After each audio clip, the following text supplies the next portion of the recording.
So welcome everyone. My name is Katie Zontak. I'm the Director of Cultural Arts at the JCC in Buffalo. Thank you so much for joining us tonight for our Jewish Poetry Series. This is our third reading, and we do have two more readings, one in April and one in May, and I'll give you those dates when we end this evening. Hopefully some of you have joined us for our previous two, and we're glad that you're back. We have a wonderful lineup of poets tonight. And I just also want to thank Philip Turman and Baruch November, who will be acting as our hosts for the evening. They do an amazing job with the schedules and the lineups of our poet and helping to really put this wonderful series together. We've had amazing turnout and participation in the previous two, and clearly we're looking good again for tonight. And one of my favorite things, of course, besides the wonderful poetry that gets shared, is just really the group. It seems to be from everywhere. So I love being in Buffalo myself and be able to connect with all of you outside the Buffalo community. So I will kick it over to Philip and Baruch. I just ask that everybody remain muted while we're doing the reading. We will end with a Q&A, a brief Q&A after the poets are done sharing tonight. So at any time you can feel free to send questions that you have through the chat, as well as comments. I know some of the things that have been mentioned before for the poets is it's weird not hearing applause or feedback right after. So certainly feel free to type in any of your comments that you have so that they're able to see and get that feedback from you. So I think that's all from me. Enjoy the evening, and I will turn it over to Phil and Baruch. Thanks so much. I just want to thank you. Amen to Katie's wonderful words. We wouldn't be able to do this without Katie. So if we could clap, I would encourage you to do so for Katie. She's just been incredible, supporting us, as has the JCC, and all of this ongoing series. So we really thank you, Katie, and the JCC. Baruch, you want to take over? Yes, I do. Because I got to introduce a great poet named Paul Hostovsky, who lives in Boston, who has 12 books of poems. He has been awarded a Pushcart Prize, 2 Best of Net Awards, and the Future Cycle Poetry Book Prize. He has won 5 poetry chapbook contests and has been featured on Poetry Daily and the Writer's Almanac. He's also the son of accomplished Czech novelist Egon Hostovsky. Paul has the power to make us laugh and to make us cry. Let's hear from Paul. Thank you, Baruch. Thank you, Katie. Thank you, Bill. Thanks for inviting me to read tonight. I'm honored to be here, and I'm looking forward to hearing Deena, November, and Charles Fishman too.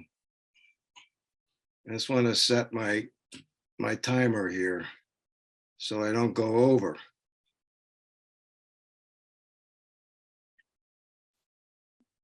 Okay. I'm just going to jump right in and let the poems do the talking. I'm going to start with this first poem, which is called Poem. And it's not called that because I couldn't think of a better title. It's called that because that's the perfect title for this poem, as you will see, as you will hear. Poem. Some pronounce it poem, like it has an oi inside it. The way an oyster has an oi inside it, the way all poems ought to have a little oive and a little oye inside them. Others pronounce it poem, like it has an inside it, a thoughtful pause, a caesura, a possum that got run over, its s's elided. Me, I always say poem. Like an apple or plum I want to bite into because it has an ohm inside it, a mystic and sacred syllable I can't wait to reach, and I have no patience for all the diphthongs. Actually had a English teacher in high school who was from Liberty, Mississippi, Mr. Gordon, God rest his soul, who always said poem, which is what gave me the idea for the poem, for the poem, for the poem. So moving right along, this next poem is called My Underpants. Who knew that you could actually read a poem called My Underpants to a bunch of very serious poets and other people in a Zoom room in March of 2023 and get away with it? I haven't gotten away with it yet, but we'll see what happens. And this one is for Iska and Alex, who are both here this evening. My Underpants. I found them on the bathroom floor after my cousin and her boyfriend left for Ithaca. They were green with gold stripes, and they weren't mine. I stood there for a long time considering them. They weren't dirty, but they weren't exactly clean either.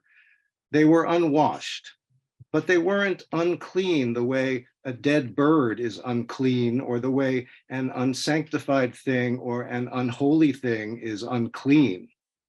I picked them up, and did I smell them? I want to say I smelled them. I may have smelled them because they weren't unclean, and they were undoubtedly my cousin's boyfriend's, and he is a good man. Not a holy man, but a good man with a good job in Ithaca, New York, and an excellent beard. Of course, I thought about returning them, sending them back in a mailer or small brown box.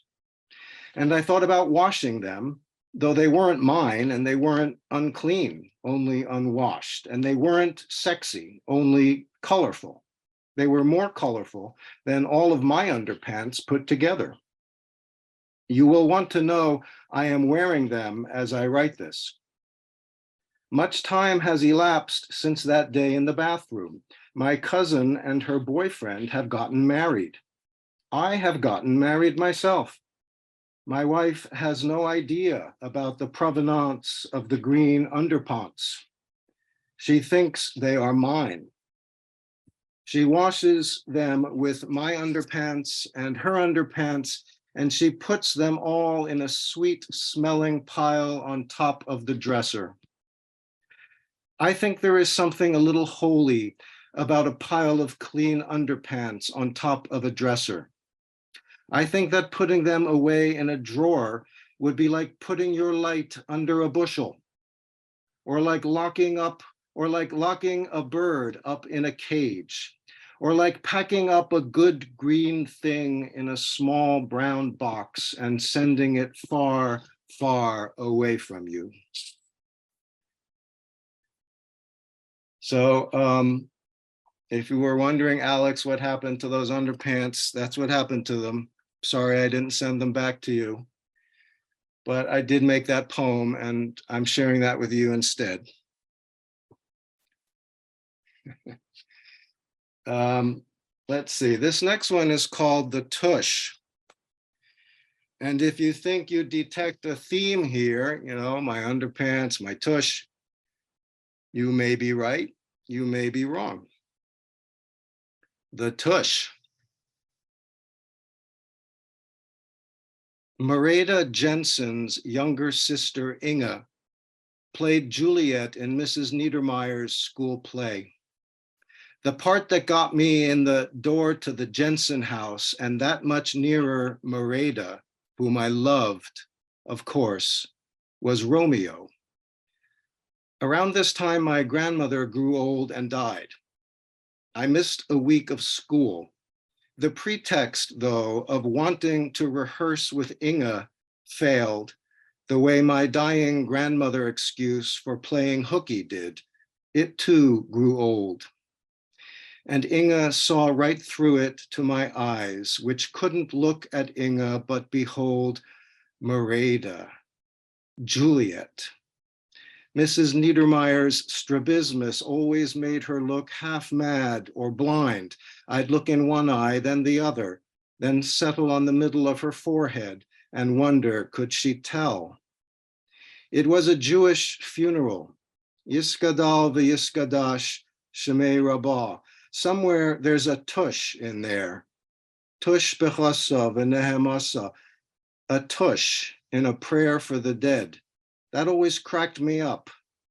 Maybe that was why they put it in there, lighten things up a bit. It's like that play. He thinks she's dead, he dies.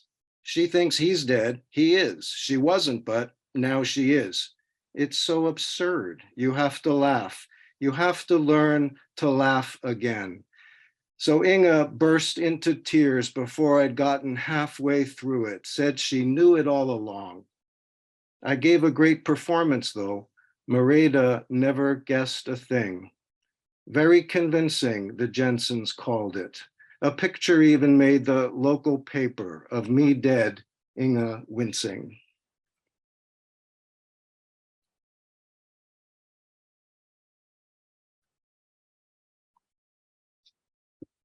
All right, moving right along here. To read these off my other laptop because I don't know how to do the split screen thing, so forgive me for not looking at you. You don't have to look at me either, really, you just have to listen. Unless you want to see all my ugly nose hairs, then you can look at me. Otherwise, I would suggest you look away or close your eyes or do whatever you do when you focus on what you're hearing. This one is called Jacob and Esau.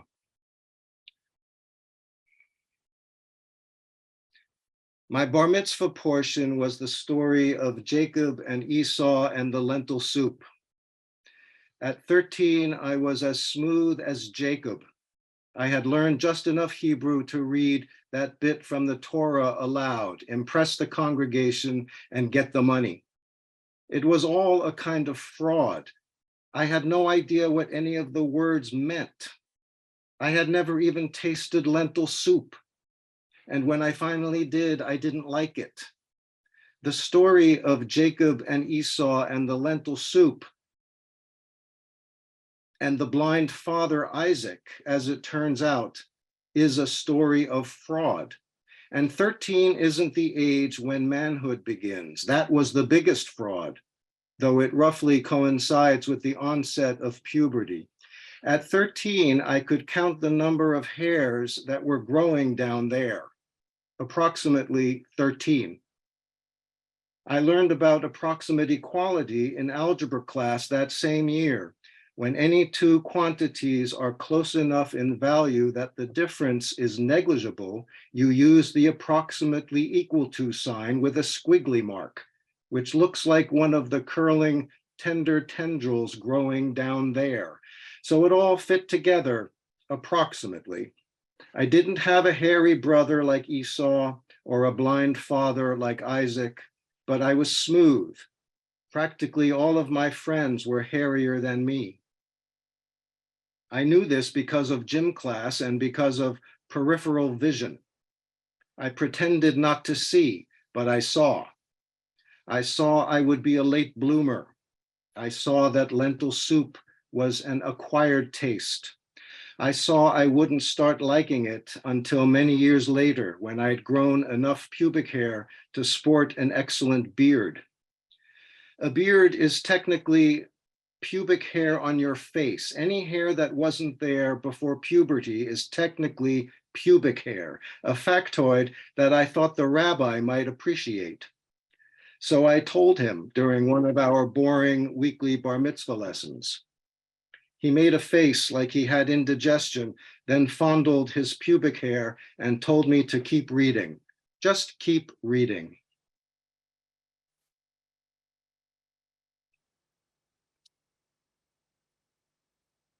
This next one is called Commandment. You gotta love all your little hatreds, all your petty annoyances, annoy from the Latin odium, for they have been around since before Latin, since before Old Italic, Etruscan, Phoenician, Hebrew, and every other tongue. Your little hatreds have been spitting on the earth since the second fish who walked on land trod on the heels of the first, and probably got into it with the third fish too. There is such a rich tradition of resentment, grudge, and kerfuffle. And kerfuffle is such a great word, you gotta love it.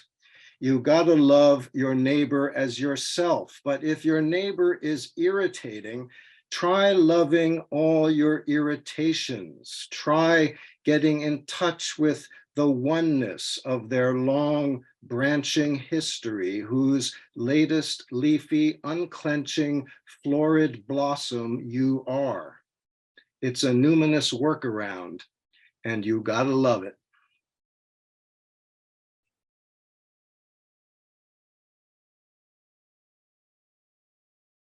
Okay. I'm dispensing with the banter and just going with the poems this evening because I want to try and fit as many in as I can. This next one is called Nightmare. You're attending a reunion of all the people you've slept with in your life. It isn't a large number, less than legion, more than minion, a number divisible only by itself and you. It's a formal gathering in a room with large upholstered chairs and potted weeping figs, a small bar in the corner where two women you don't recognize are seriously kissing, holding their drinks aloft like tiny sloshing mountain lakes in their slender raised hands. You aren't dressed for the occasion, you realize, as you look down at your ashy underwear and 10 poor stubby toes. It seems you're expected to make a speech, which everyone has traveled far through time and space to hear. You're unprepared, no script, no notes. You haven't even given it a thought. Now you frantically ask one ex-lover after another for a writing utensil. You actually say writing utensil the way your teacher said it in the 3rd grade. No one has a pen, but someone has an eyeliner pencil. Now for some paper. You're holding a damp drink napkin in your hand, shaking it in the air to dry it. If only you could write, you think, maybe you could still make something out of this nightmare, something beautiful and true.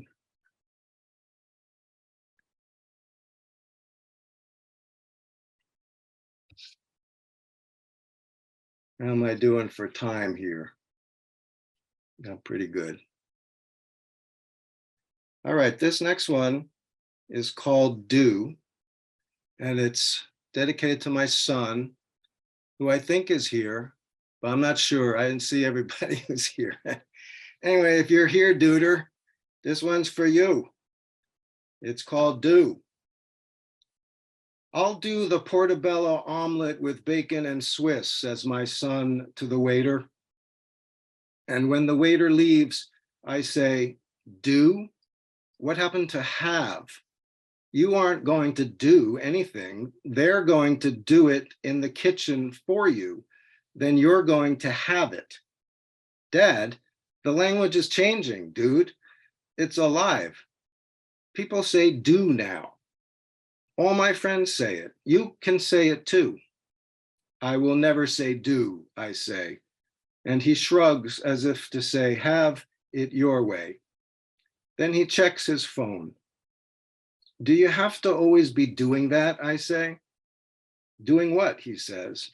That, I say, pointing to the phone. Can't we have a normal conversation the way normal people do? You just said do, Dad. You're such a doodad. And smiling triumphantly, he puts his phone away and gives me my due. Have you heard people do that? They say, I'll do the cheeseburger with fries, and I'll also do I'll do a strawberry milkshake. I don't know why that bothers me, but I just don't like it. So I wrote a poem about it. Now I feel much better. Okay, a couple of more. I don't want to overstay my welcome here. This one's called Pitching for the Apostates.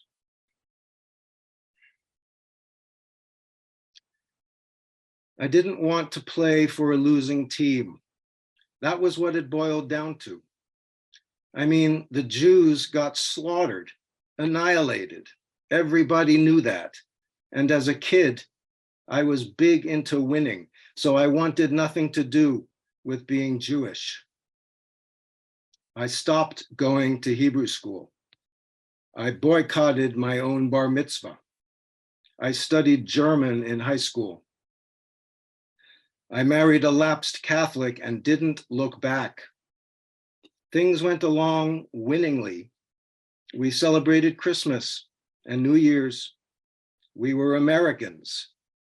We were Democrats. We were Red Sox fans. My kids never heard of the 4 questions, and they never asked why I quit that team all those years ago, though today they vaguely know that I am still somehow vaguely part of that team. I know it myself, even though I don't play for that team, don't root for that team, wouldn't be caught dead in the uniform. That was a hard one to get through. Unexpectedly, found myself choking up a little. I mean, it's funny, but it's not funny. I think I have time for just one more. Paul, you can read extra because unfortunately, Charles isn't going to make it for us Oh tonight. no. So, Really? so we'd like you to read some more, okay? Well, you want me to read some more, or should I turn it? Yeah. I thought I'd read one more and I could turn it over to Deena, and then if we wanted to do another round or something. Okay. All right. You want to do, would that be easier for you? Is that okay? Yeah. All right. You could do more poems later, Paul. Yeah. You can Another- have more poems. We'll have another round of Paul on the house. All right. I was going to end with this one. So We'll do another round. Now you got us all saying it, Paul. now everybody shut up, because I'm the poet here and I don't want anybody else talking during this poem that I'm going to read, which is the last poem for now. It's called Privilege. And it's one long extended metaphor for you poets who like long extended metaphors. Privilege. Take, for example, the grass in the suburbs of America, how it forecloses the likes of curly dock, tansy, clover, creeping thyme, buttercup, ragweed, any raggedy brown or blue or red or yellow unruly thing applying for entry here, hoping to live and to flourish here, all the so-called weeds, all the beautiful wildflowers turned away, mowed down, poisoned. And hasn't it always been this way? Only the pure, cropped, decorous green grass and its offspring welcomed here. But at what cost to all of us, this skewed sense of beauty and propriety, this monochrome monoculture with its monotonous traditions of separateness and supremacy, totally lacking in any flavor or utility or spirit, the dispirited grass asleep in its vast bed of privilege, dreams of the invading hordes of color, riots of dandelion, chicory, purslane, which all make fine eating and live on the other side, out in the waste places, out along the roadsides, not very far away, but far enough away so that the lonely, privileged, uninflected grass begins to feel a profound sense of loss and a profound sense of sadness, to think of the fine company and the fine eating of its despised neighbors, all the brothers and sisters whom it has never met and does not know at all. Thank you very much.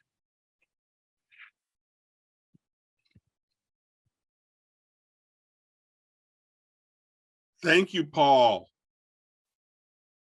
That was wonderful and funny. I loved it.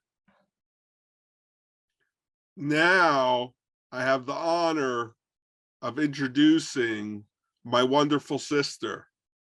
And I'm not saying that sarcastically. Somehow that sounded a little sarcastic. I'm not. She's my wonderful sister, Deena November. She's the author of the full-length book, Mean Mama, and 2 poetry anthologies. The poet Jane Beatty praised Deena's book, Mean Mama, for telling the truth about motherhood, stripping away the pretty, expected, and sandblasting centuries of lies. In doing so, Deena ripped a path for love, leaving us vulnerable and high. Deena lives in Pittsburgh, and I love her. Here's Deena November. Thank you. Thanks so much, Baruch and Phil and Katie, for having me. Paul, it was great to hear you poetry as well. So I'll just dive right into it, I guess. Party in the dark. As we sip. You're muted.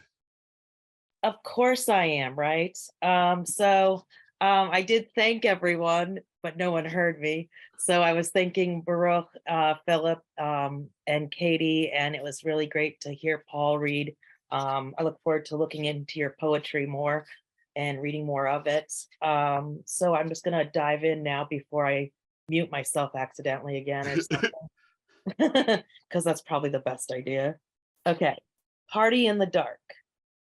As we sipped Pinot Grigio and ate grilled Scottish salmon, scallops, and white rice, the lights went out and the toddlers screamed in delight. No one saw them pick their noses and dump out the recently collected blocks. The baby crawled across the wooden floor, clanking and scratching with magnet blocks in his small, sweaty fists. A high, squeaky voice shouted, "That sounds like Ezra and Ezra, my niece's hermit crabs." I cut cold, uneven slices from a large watermelon, illuminated by the menorah's light.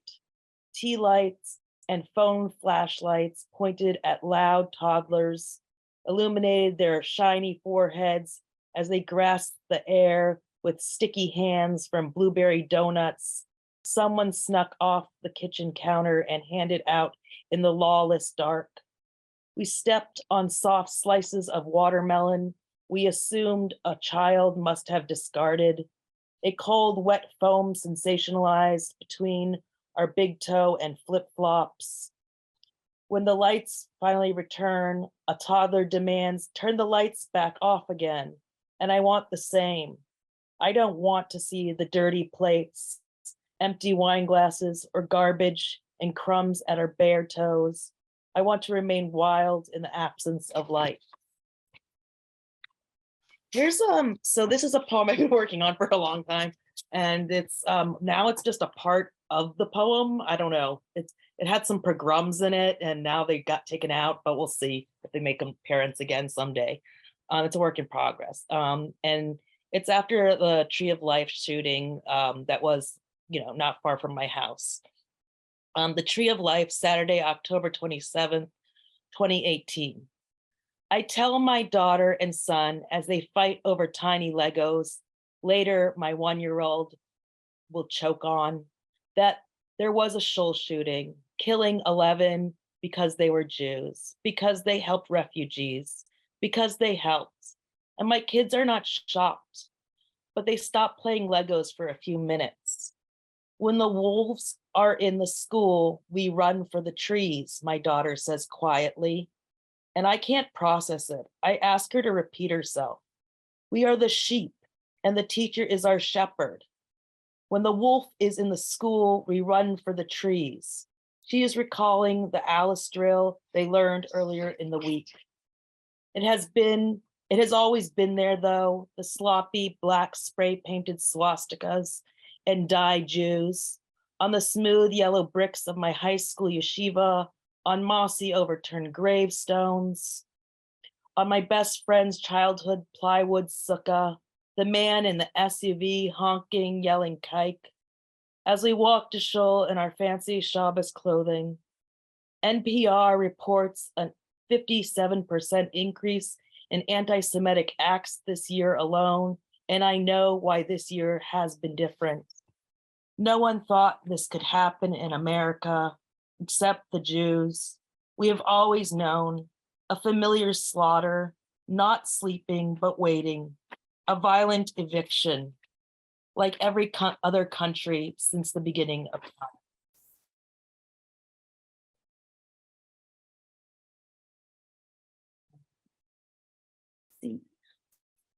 Yeah, it's a work in progress, that one. This one's, okay. The Hasidic Paradise. I really went for the Jewish theme this time, but whatever. Let's see, I guess it's fitting. The Hasidic Paradise. At the satin white Shabbos table, the bearded rabbis talk about paradise, about when the Messiah comes. We will have 10 babies at a time. I swat the large fly that lands on the rim of a cucumber salad bowl. We will bring sacrifices daily. There will only be Jews. I sigh loudly like my dog just before he falls asleep on my pillow above my head. Everyone looks at me at the end of the table in an uncomfortable metal folding chair. I look down and trace the black ink tattoo on my ankle. We will be together in Yerushalayim, and all the nations will recognize us as the chosen people. I think about if this paradise exists, and how I will miss all my friends, how lonely I will be, and that I hate everyone in this paradise. When the Messiah comes, all the Jews of the world will be rejoined to serve God, and we won't need to work. God will provide. I get up loudly from the table and clear the dishes, scraping excess food to the top plate. This does not sound like my paradise. I throw the dishes into the clogged up sink. I have heard of this paradise before. It is not really for women like me. Another one. So I'm going back and forth, some older ones and some newer ones that are work in progress ones, trying those out on you. It's the kind of Saturday morning that starts an hour late, dropping my iPhone into a forever running toilet, fishing it out. No time for rice dry. There is a beautiful young man on the computer I typically use, and I ask him jokingly, "Are you a student or do you work here?" Maybe to replace me since I'm always late. He looks at my makeup-less face, smiling. "No one could ever replace you. I'm just a student. Can you help me with APA in-text citations?" Wow. There's another one. Instead of cops and robbers or cowboys and Indians, we played Arabs and Jews with velvet yarmulkes and white and gray print turbans. Grandma Ruthie and Papa Louie brought back as souvenirs from Israel. We stuffed our undershirts with lumpy cotton socks for breasts and large pillows balled up as makeshift babies in utero. We played ghosts and witches by hiding under the clean white sheets. Mom would yell, "You're You're dirtying up the linens. And we would try to refold them and stuff them back into lavender-scented hallway closet, but they turned into wrinkled messes. We shoved in between the already folded prints of pink polka dots and green plaid. We were incapable of following our mother's neat fold and creased lines. We were incapable of following.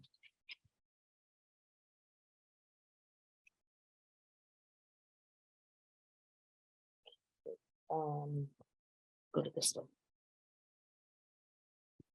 So this one, I guess I took some of it from some dialogue that I read in a news article about this woman, local woman. So some of it is found.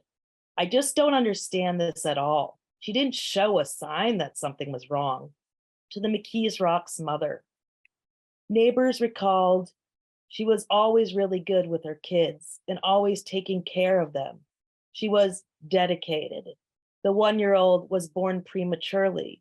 She stuck close to her children, especially through the many hospital visits, said another neighbor that last saw the mother of 3. She seemed tired and like she had been up all night with the baby. She had her troubles. I know she was suffering, and she had bills like everyone else. She parked her car in middle of the Homestead Grays Bridge, leaving her 3 kids, age 1 to 9, in June humidity, blocking traffic in the right lane, walked slowly up to the railing, then jumped into the Monongahela River. Maybe another newer one. Not all kids are cute.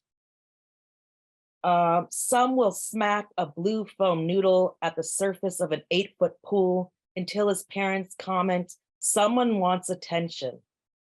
Or open your crowded fridge looking for water even though there is a dispenser on the door. Whack your 2-year-old on the head with a large vintage rusty gardening shovel in order to get your 2-year-old off his trampoline. He will yell at your 9-year-old daughter who wants to see my penis while in the pool. And you will happily serve all the other kids frozen Dairy Queen chocolate cake, but conveniently forget to cut him the Pikachu decorated slice he's been claiming since you brought out the lit birthday cake.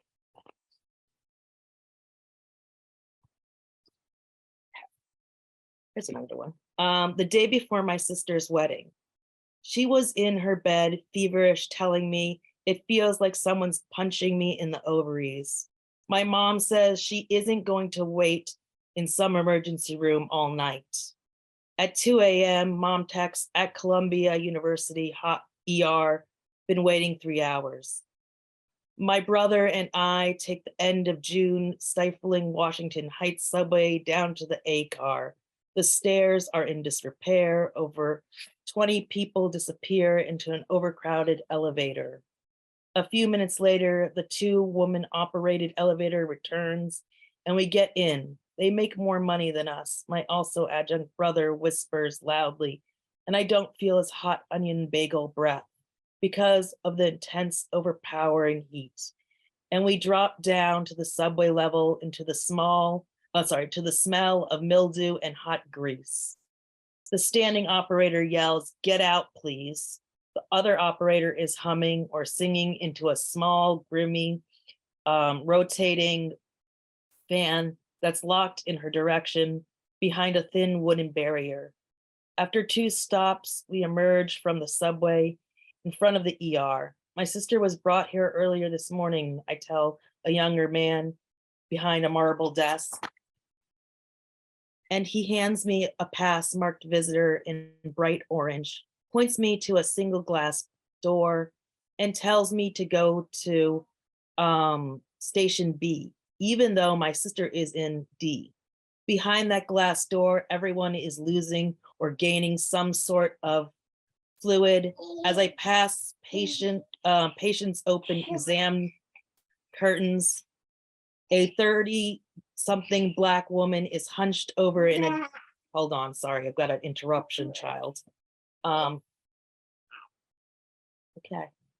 A 30-something Black woman is hunched over in a simple armchair, puking into an already full gown alone.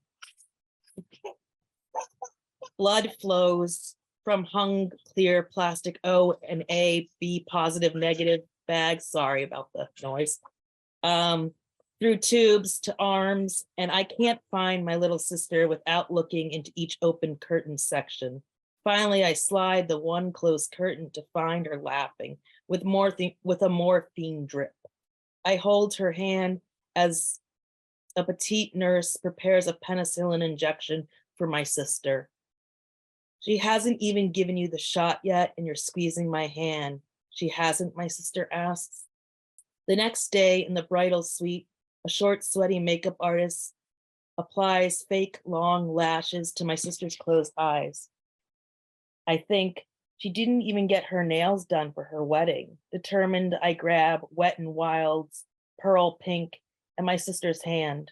The makeup artist backs away mid-second lash and tells me 2 people can't work on the same person at one time.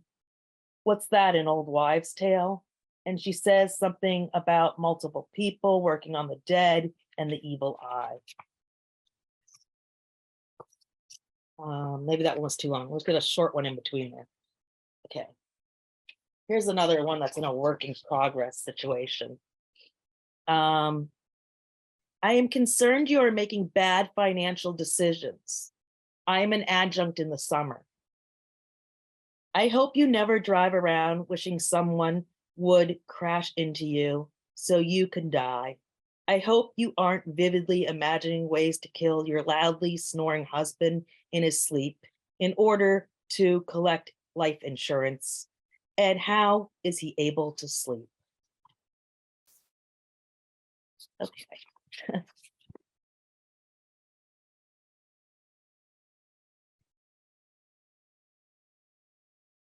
This one's called Lewis's Levia. It's after my grandfather's funeral.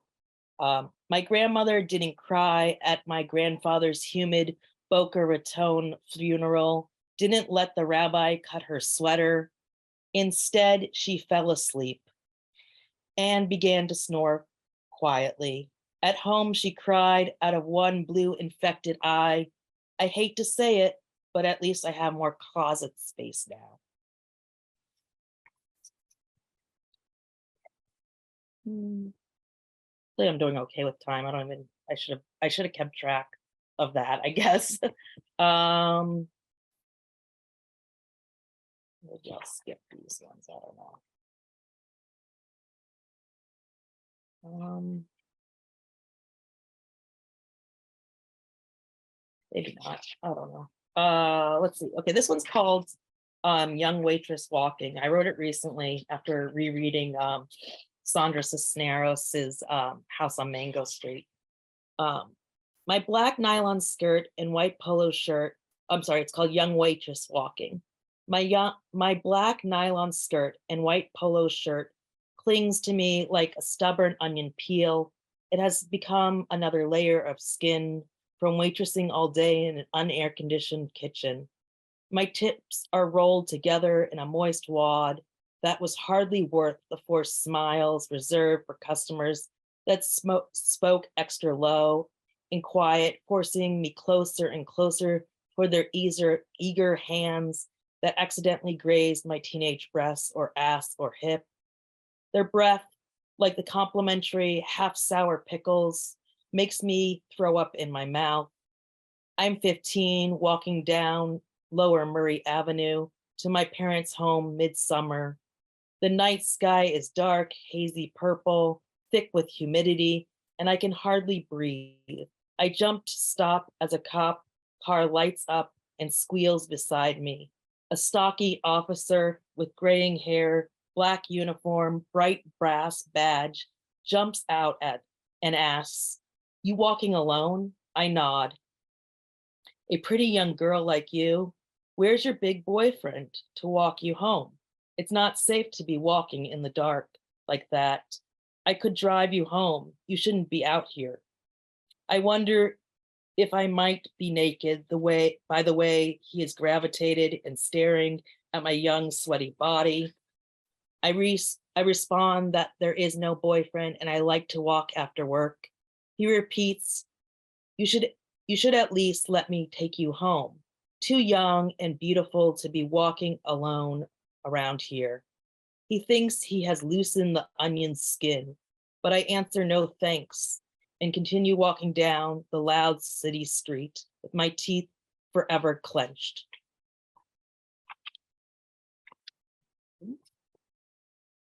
Okay. This one's called Rooted, although I since want to retitle it. Grandma Ruthie, age 4, with her younger brother Joe in the county orphanage, her Russian mother on a mat quarantine with TB, and her father Shia peddled trinkets from a wooden wagon in Erie. 2 years later, he rode his horse, took Grandma Ruthie to school, riding through 2 feet of lake effect snow. Cleaning out Grandma Ruthie's 70s mauve dresser, I find small, thin slices of yellowed hotel soap she's been hoarding since the 50s. Don't you dare throw those away. What if we run out of soap someday?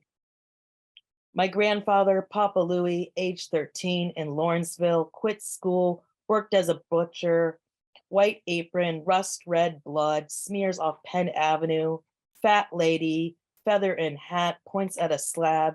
He's waited on her before. Papa Louie cuts and weighs, cuts and weighs, cuts again, weighs and presents. Fat feather lady yells, slice it thinner, thinner, thinner, and mutters Pollock. Papa Louie runs around the counter and smashes the cold raw steak in her fat face.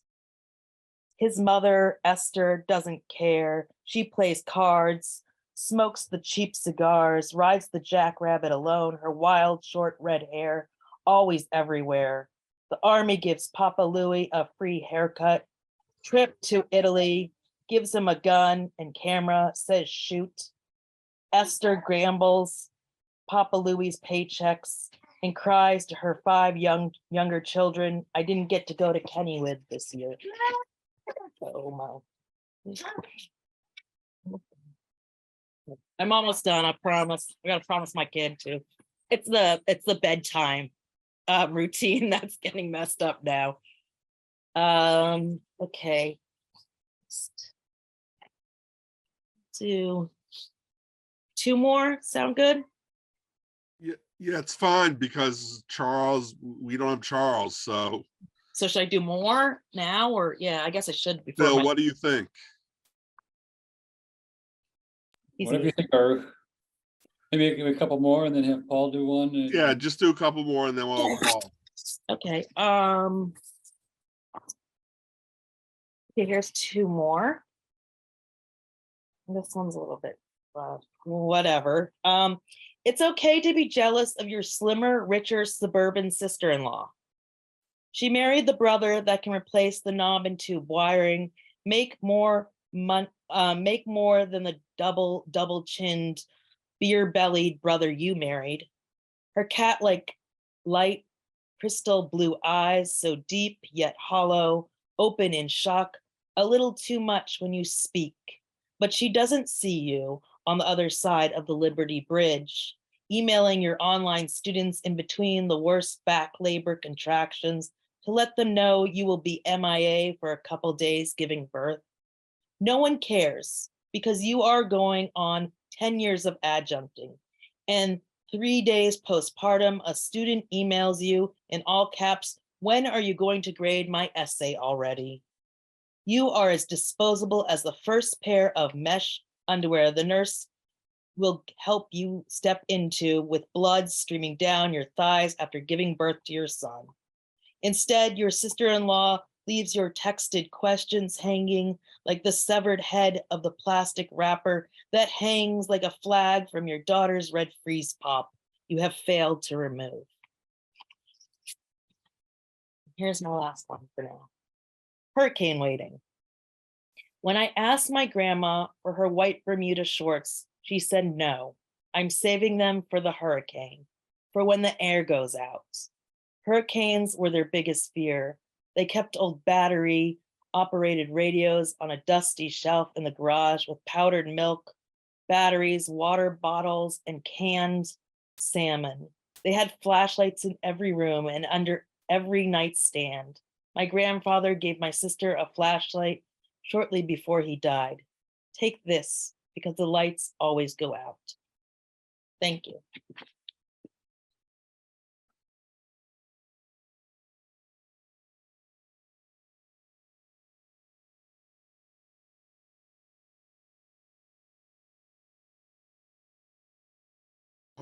All right, Paul, you ready to be the closer?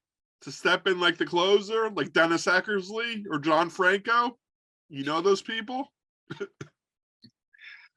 Do I know those people? No, actually, I don't. I'm kind of sports illiterate. It sounded like a sports reference, though, was it? Yeah, it was. I don't know. These people have been very patient with all this poetry. My God, we've been going for almost an hour here. So I remember that Mr. Gordon I mentioned, my high school English teacher, he used to say, poems are like very fine chocolate. It's true. Want to have more than, just a couple in a sitting, but That's if you true. if you insist, I'll read two more. All right. Sounds fair. And since my son isn't here, I just went looking through. He's not here, so I'm going to talk about him. I'll read two poems about my son because he's not here. All right, that makes sense.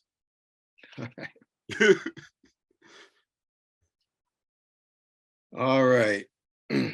These are both about when he was a little kid. This one's called Coconut.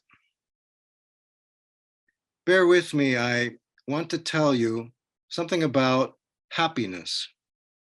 It's hard to get at, but the thing is, I wasn't looking. I was looking somewhere else when my son found it in the fruit section and came running, holding it out in his small hands, asking me what it was and could we keep it? It only cost 99 cents, hairy and brown, hard as a rock, and something swishing around inside. And what on earth and where on earth? And this was happiness, this little ball of interest beating inside his chest, this interestedness beaming out from his face, pleading happiness. And because I wasn't happy, I said to put it back, because I didn't want it, because we didn't need it. And because he was happy, he started to cry right there in aisle 5. So when we got it home, we put it in the middle of the kitchen table and sat on either side of it and began to consider how to get inside of it.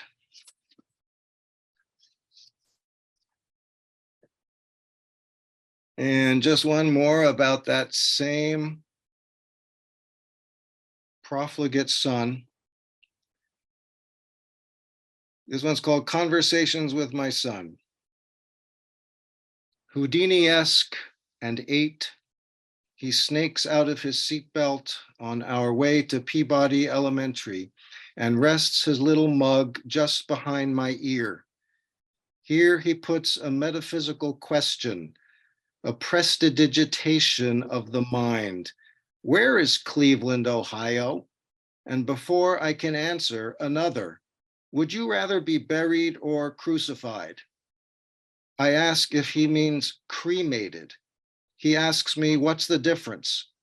I tell him, and he says, I just don't think you should take up too much space when you're dead, Dad.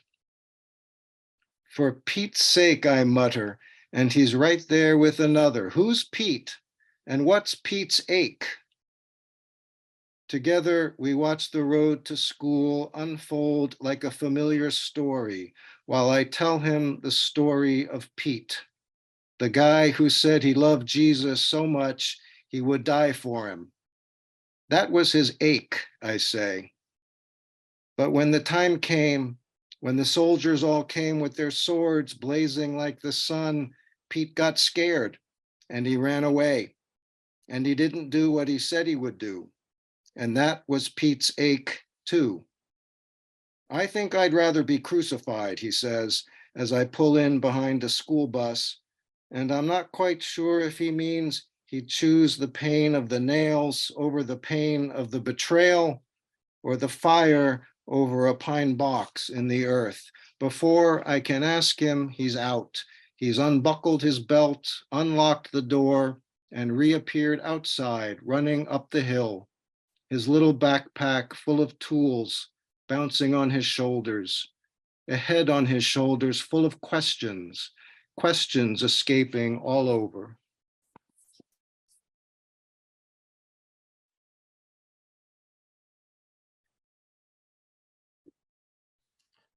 Thanks so much, guys, gals. That was so great. Baruch, what do you think? Yeah, it was excellent. Sorry I mean, about Charles Fishman's, I think there were some technical problems and we miss him, and perhaps we can try to have him another time. Does anybody have any questions for the poets, or one of the poets, or both the poets? Or... I do. I have a question too, if no one else does. But Well, I'm you going to go ask the first though. question because I have it right. I'm going to forget it. Yeah. Both Deena and Paul are not the only writers in their families, and I'm wondering if you have one. Each of you possibly has any thing to say about, or any thoughts about having a fellow family person. I think Paul's father was a novelist that I just found out. And Deena, of course, has a couple brothers, at least, who are poets, maybe more than that. And how does that influence you, or does that intimidate you, or does that inspire you, or do you think about it at all, or do you think about it all the time, or any thoughts you might have, if any? Deena, you want to start, since your brother in my screen is sitting to the right of you? I actually have a poem about that. Uh-oh. I wondered if you did. I do. I have a poem about I was actually hoping you did. siblings who write. I do. Let me see if I can find it. If I can, I had it in this spot. Here it is. So All right. it's For those called. of you who don't know, she has two. Many of you probably do know. Baruch, of course, and Yehoshua. Is Yeah. that it, or are there others? Others we don't know. That's it for now. So for now, that you know about. See, my younger sister will decide to become a poet. There you go. Okay. Yeah, this one's called. So I think that what's interesting about that, what you said, is that everyone's also like, if your whole siblings, like if they're all poets, they all have different interpretations of the truth, which I think is interesting, and how they depict things that happen in your life in the same, like with the same situation, which is interesting. So here's one called Truth Tonight. Tonight, my older brothers and I will write poems about our dead grandma. This is the problem with 3 out of 4 sibling poets. But they will portray her as a malach, an angel, and I will tell you the truth. She's not, she is not looking down on us smiling. No, stop lying. She is judging us, making fun of our double chins, bulbous bellies and butts, black fedora, on a big sweaty head, too hot for this southern Florida heat at the end of September. Wow, that's great. Yeah, I think it's interesting. So yeah, my brothers, I don't know if you did, Brooke, but I know Josh, Yeshua also wrote a poem about her death too. So that was just kind of like, I knew that everyone was working on a poem. No, I never wrote. I always had. Oh yeah, I do have one poem about her. Knew it. I do. I don't have much about her. I had trouble writing about her. I have one writing about her. I have one poem about her. Yeah. How do your parents feel about having 3 children who are poets? Well, they don't feel like they hit the lottery. I can tell you that much. Au contraire. Paul, anything about from your Paul's father was a novelist? If you Czech novelist? Well, I'm jealous. I don't have, first of all, I don't have any siblings, let alone siblings who are poets. So I wish that I did. I mean, I wish that, yeah, I think that's fantastic. When actually, I knew about Yehoshua, or Baruch tells me he calls him Josh. So Me I too. knew about Yehoshua in November, and then Baruch got in touch about the reading, and I was like, wow, there are two of them. And then I discovered that Deena would be reading, that I would be reading with Deena, and wow, there are three of them. So I think that's fabulous. Yeah. For me, my father, yeah, he was a novelist. He wrote in Czech. I don't know Czech. I can't read him in the original, which it's that's sad for me. I wish that I could read the original, because people who speak Czech and who have read him say that his prose is very poetic, but the translations that I've read in English, not so much. Um, but that's another story. And he died when I was very young, so I never was able to talk to him or hear him talk about writing. It's something we were never able to share. I mean, even though we share it, I often ask myself, why? Well, for the longest time, I didn't think I was a writer. I wouldn't say that I was a poet. I just, I wrote poems, but I still have a hard time saying that. But I guess I am a writer, because a writer writes, right? And I definitely write. I write a lot. So, but yeah, I asked myself, how much of that is the influence of my father and my mother too. I always thought that my father, the writer, and he was quite well known in Europe and Czechoslovakia, not so much in this country, but he was very successful in Czechoslovakia before the war, and also um, among the expat Czech community, very well known. After the war, a whole generation, two generations in Czechoslovakia never heard of him, because he spoke out against the communist regime, and they basically blacklisted him, and all of his books were proscribed. They were removed from the libraries, the bookstores, no trace of him. So at least one generation, more like two, grew up never hearing or reading Egon Hostovsky. But then he had a bit of a renaissance after his death. Um, but it wasn't just him. I always thought, yeah, my father was a famous writer, that must be it. But my mother, the older I get, the more I think about my mother and my father, but more about my mother, and I realize how much of an influence she had on me. She was a reader, and also a writer, though she never, she was never able to pursue, she never pursued it really the way he did or the way I do. But I know she loved to write, and she loved to read. She loved the arts, and she exposed me, took me with her. There was a big influence from my mother. So I don't know what else to say about. I have some poems about that too, but I will not inflict any of them because we've gone over time. So yeah, it is what it is. Thanks so much, Paul. Does anybody else have any? Baruch, did you say you had a question? Yeah, I have a question. As accomplished poets looking back, what do you think the Jewish community needs to do for its literary artists to nurture them and make sure they are heard? Wow, that's a tough question. Yeah, just give me anything. I'm not, I'll grade on a curve. Well, I think what you're doing right now is a good example of, what needs to happen more. I think like promoting Jewish poets and having readings like this that are available and free to everyone. Good answer. Paul, were you going to say something? Yeah, that is a good answer. I don't really have anything to add to that. I mean,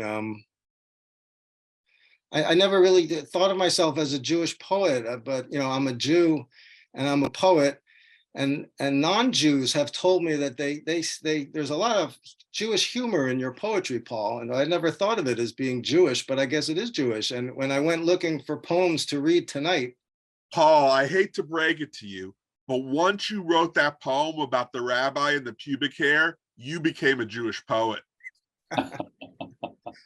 so there it is. So I And that guess bar mitzvah poem, Paul. That's it. There's no turning back, buddy. Charlene, did you have a question? I thought I saw your hand up. You're mute, Charlene. You're muted. Charlene. Okay, sorry about that. Not no sound coming out. I have a little question for Paul. Someone once asked the comic drawer writer George Booth if he laughed while he made his cartoons, and he said he did. And I'm just wondering, Paul, if you laughed because we were laughing. I mean, I wasn't the only one. I don't think. Your poems were richly humorous. And do you laugh when you're writing them?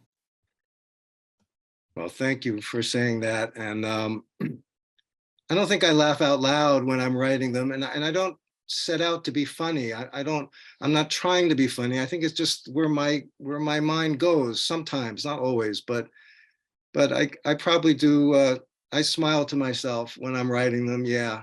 But no, I'm not like, laughing out loud, but it's wonderful. It's always wonderful when I do a reading, when I hear people laughing in the right places. It's not as good when they're laughing at the poems that aren't meant to be humorous, but yeah, I mean, I write what pleases me. So, and it's like, what did Frost say? No surprise for the writer, no surprise for the reader. So I think it's probably true of humor too. If the writer's not laughing, then the reader surely won't be laughing. Funny poems aren't that numerous. Yeah.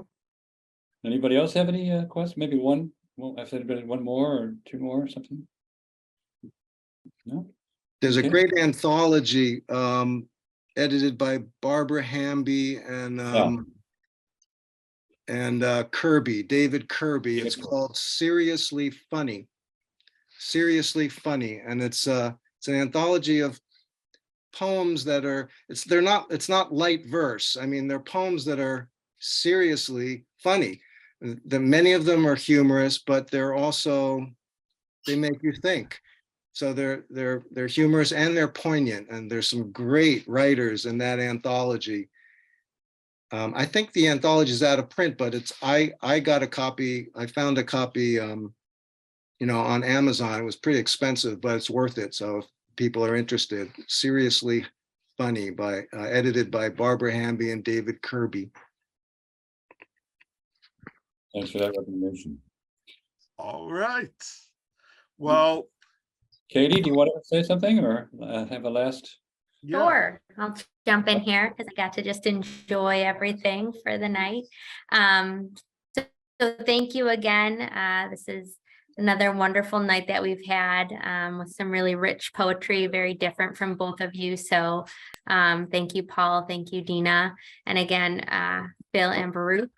And as I think Baruch mentioned, we were having some technical difficulties with Charles, so we will try to reschedule and maybe have another evening when he can share his work.